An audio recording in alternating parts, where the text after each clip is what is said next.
నుంచి ఏమైనా చెప్పారా? ఆ అమ్మాయి చెప్పుకోలేదు కదా ఈ విషయం. ఆ అమ్మాయి చెప్పుకుంటారా? చెప్పుకోలేదు. మాకు ఇంటర్నల్ గా తెలిసిన సమాచారం ఇండస్ట్రీ నుంచి. ఈ రోజు నాకు మా కోపం వచ్చింది, మాట్లాడాల్సి వచ్చింది, మాట్లాడేసిన. మాట్లాడతా, నేను వాస్తవాలు మాట్లాడదు. మీకు తెలుసు, నాకు ఏదున్నా కూడా దాపరికే ఉండదు, మాట్లాడతాను. ఇక ముందు కూడా మాట్లాడతాను. ఓకే, మీకు ఇంటర్నల్గా తెలుసు అని మాట్లాడిరు. మరి ఆ రోజు ఏం చేసిరు? నిద్రపోయిర్రా? ఆ రోజే అనొచ్చు కదా, మీకు ఇంటర్నల్గా వచ్చిన రోజు ఆ రోజే ప్రెస్ మీట్ పెట్టి ఇట్లా జరిగిందని చెప్పొచ్చు కదా. ఆ రోజు ఏం చేసి నిద్రపోయిర్రా? ఏం మాట్లాడతారు? అమ్మాయి చెప్పుకోలేదా? ఏమని చెప్పుకుంటుంది? సరే, నీ దగ్గర ఇంటర్నల్గా వచ్చింది అనగా ఆ ఇంటర్నల్గా ఎవరు ఇచ్చారో ఆ ఇన్ఫర్మేషన్ బయట పెట్టండి. ఆ ఇన్ఫర్మేషన్ ఎవరో బయట పెట్టండి. ఆ ఇంటర్నల్గా మీకు మ్యాటర్ ఎవడైతే పాస్ చేసిండో వాడిని బయట పెట్టండి. ఏం మాట్లాడతారు?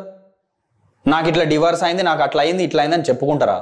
కొంచెమైనా మహిళ అక్క, మీరు దయచేసి ఆలోచించండి. సాటి మహిళకు ఎలా మాట్లాడుతున్నా నేను అనేది ఒక్కసారి ఆలోచన చేయండి.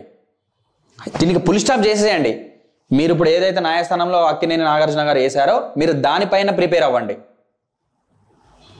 ఎందుకు ఇవాళ ఇలాంటి నీచపు రాజకీయాలు, ఇలాంటి అగౌరవపరిచే మాటలు ఎందుకు ఒక సాటి మహిళ పైన? ఇప్పటికైనా మళ్ళీ వాస్తవాలు మాట్లాడతా అంటే బయట జనాలు ఏడుస్తున్నారు, అది దాని గురించి వాస్తవాలు మాట్లాడండి.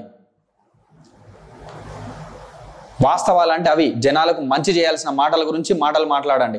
మరొక సభలకు ఒక పని చేయండాక మీదే గవర్నమెంట్ కదా, ప్రతి ఒక్కరు విడాకులు తీసుకున్న వాళ్ళందరూ పబ్లిక్ వచ్చి మా మధ్యలో ఇది జరిగిందని చెప్పేసి ఒకటి వేయండి, ఒక అసెంబ్లీలో ఒక తీర్మానం చేసి ఖచ్చితంగా ఇవ్వాలని తెలంగాణ గవర్నమెంట్ ఒకటి చట్టం తీసుకురండి, లేకపోతే ఒక పని అయిపోతుంది. ఇక ఎవ్వరు విడాకులు తీసుకున్నా వచ్చి మీకు చెప్తారు. ఇక ఫస్ట్ మీకే చెప్తారు. ఇక మీ గవర్నమెంట్కి చెప్పి అయ్యా మేము ఇట్లా విడాకులు తీసుకుంటాము, మాకు గిదిగిది అయిందని పెడతారు. ఇక ఏమక్క, కొంచెమన్నా మనం ఒక గౌరవప్రదమైన మంత్రి పదవులు ఉన్నప్పుడు మనకు కొంచెం కామన్ సెన్స్ పెట్టి ఆలోచించాలక్క. తప్పు, ఇది చాలా తప్పు. మీరు ఇప్పటికీ కూడా దాన్ని మళ్ళీ నేను ఇలాంటివన్నీ మాట్లాడండి. వాస్తవాలు ఏది మాట్లాడాలి? మీరు కేటీఆర్ని గురించి మాట్లాడుతున్నారు, ఆయన ఏమైనా చేసిన తప్పులుంటే, బీఆర్ఎస్ ప్రభుత్వం ఏమైనా చేసిన తప్పులుంటే వాటి గురించి వాస్తవాలు మాట్లాడండి. మీరు రాజకీయ పార్టీలో ఉన్న రాజకీయం గురించి మాట్లాడండి.